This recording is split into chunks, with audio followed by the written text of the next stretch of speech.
As your business continues to grow and as you continue to scale larger and larger, have you figured out an inventory method that works for you? Have you figured out something that you don't spend hours going to boxes and finding cards and trying to figure out, oh shit, where did I put this card? If you haven't, this video is for you because that is something I'm currently going through, and it's been quite a journey. So about a month ago now, I decided that I was going to switch to the chaos sorting method.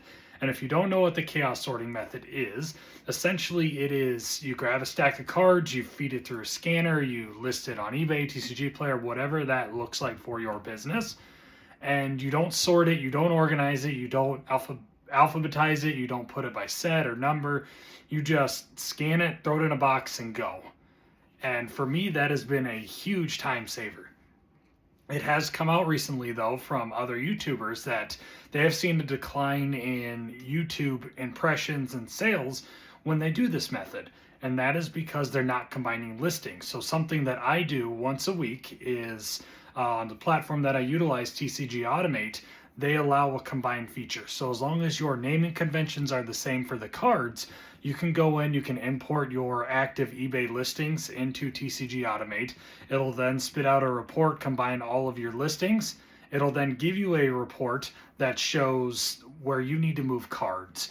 So it's currently in this box, this area, or this SKU, however you set up your organization. You need to move it to this area. So I've spent about the last, let's say 2 hours going through and organizing and moving cards.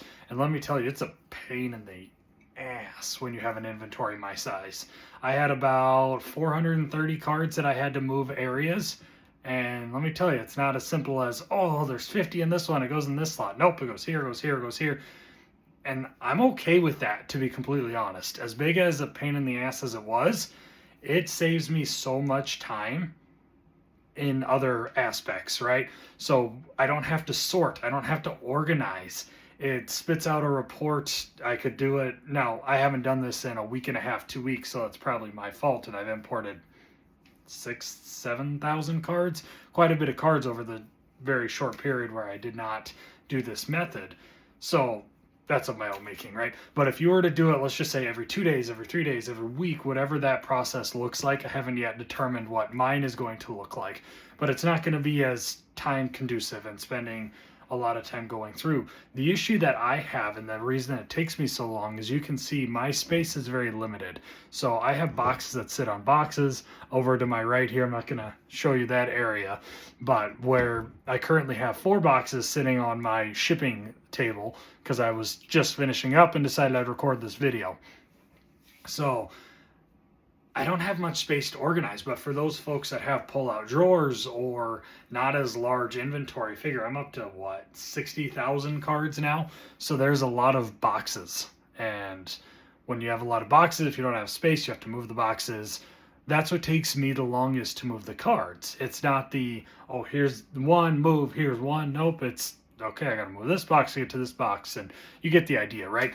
So all of that to say, chaos sorting has saved me significant amounts of time, and it's just been an extraordinary blessing that I found this method and that others were talking about it that enabled me to find it. So that's what I'm doing today, is I'm talking about chaos sorting. If you are going to go this route, I implore you, make sure you are combining your listings. You're labeling the exact same so you can go through and combine them. Other YouTubers have talked about the fact now that eBay is putting out, if you have multiple cards with the same photos, the same titles, although it's not going to be the exact same titles, right? Your impressions are going to go down. The algorithm's not going to be able to say, oh yeah, this card should be there. So if you search one of your cards, it's probably not going to pop up if you have a duplicate out there. So this has been a blessing in disguise for me, being able to utilize TCG Automate. Now, mind you, it's not cheap, right? It's $40 a month, which is, when you're just selling bulk, it's a fairly large expense. And at this point, I'm okay with that expense because it saves me the headache of having to sort the cards and sift the cards. And I'm right now at the stage where I list everything. There's 2 methodologies, right? List everything, and sift, only sell cards above X threshold. I don't necessarily agree with that. I think each card has a reason to be sold, and people buy the weirdest cards. I had a sale today that was of 11 different Pikachus, all from the same modern sets, like different sets, right? But all modern. I had another one today that was various Pokemon. There was, what, 9 commons, 13 reverse hollows. So they're set building, which is great. That's what I want my inventory to cater to. Because as you know, if you're in the bulk space, large sales is where you make your money. You don't make your money from onesie, twosies, cheap cards. It's having somebody buy large amounts of cards, but you have to have the inventory to allow people to do so.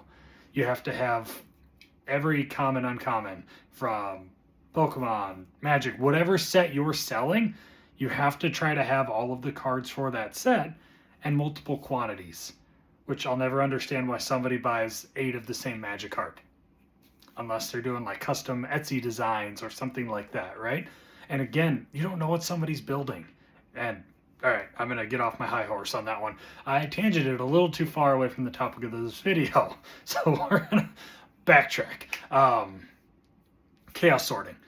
Make sure if you go down this road, you have an effective roadmap. I see all these folks that talk about chaos sorting of, okay, use this SKU number, and I have this SKU number for this box, I have this SKU number for this box. That was very challenging for me. I tried that methodology. It didn't work with the way my brain functions. So I went through and I labeled each box, so box 1, 2, 3, 4, 5, whatever the box is, and I went alphabetical. So left, middle 1, middle 2, right, because I have 4 rows in my boxes. So M1C card 25, I could tell you where that box is right now, even with this disarray of my room. That should tell you something, right? So if you're going to follow this methodology, I would encourage you, make sure you have a process that works for you. Don't follow my process. Don't follow your favorite YouTuber's process. Follow the process that works for your brain, or you're going to spend a lot of time backpedaling.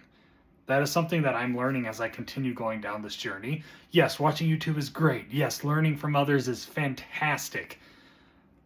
But your personality is not like mine, right? My wife told me the other day as she was trying to help me with stuff, she was like, your brain works weird. Don't I know it? I've been dealing with this for too many years. So do what works best for you, and you're going to see success. No matter what aspect of your life, as long as you cater to your personality and not to others, you're going to see impeccable things happen in your life. As always, folks, thanks for being here. I appreciate it more than you could ever know. And if you enjoyed the content, drop a like, drop a subscribe. It helps. Every little bit helps. Thanks for being here. We'll see you in the next video.